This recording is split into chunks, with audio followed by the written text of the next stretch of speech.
There's something eerie, almost supernatural about winter in the far north. Night that seems to last forever, feeling your breath start to freeze in your lungs, the crunch of hard-packed snow under your boots. Sometimes I miss the long winter nights of Canada and the stillness they bring. The Long Dark is a survival experience that brings me back to my youth in Canada's frozen north. Hinterland Studios' first-person survival sim is currently in early access. At the moment, the alpha only offers a sandbox mode, but there's a story mode in development for later releases. How does The Long Dark compare to similar games, and what are my initial impressions?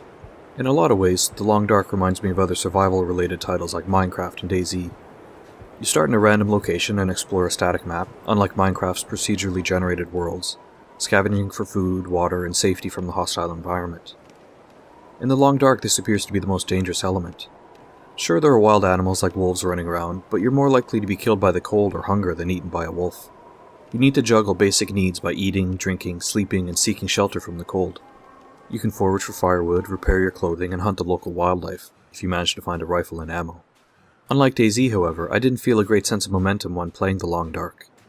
Maybe it's the lack of external threat in the form of other players, or the fact you start with a full set of winter clothing.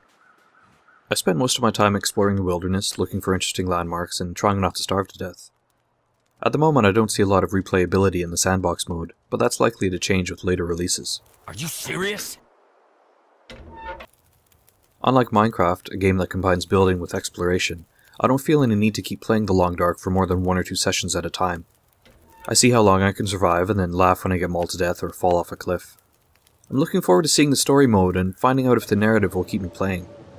The Long Dark looks amazing. The visuals are striking and the game itself feels really polished. If this is an alpha, I can't wait to see the future versions. The minimal HUD, sound design, and art style all serve to create an atmosphere of cold and isolation. For instance, the only human contact I've had so far is stumbling across frozen bodies half buried in the snow.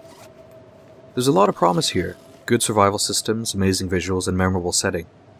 However, at the moment there's not much in The Long Dark to keep my interest in the long term. I've enjoyed my time playing, but I see the alpha more as an extended demo. I can't wait to see what the full game develops into, as at the moment it feels a little sparse. The Long Dark brings me back to my childhood, memories of trudging through the cold, the silence, and the darkness. Much like the real Canadian winter, however, The Long Dark is best experienced in short journeys. Not gonna pull through this time.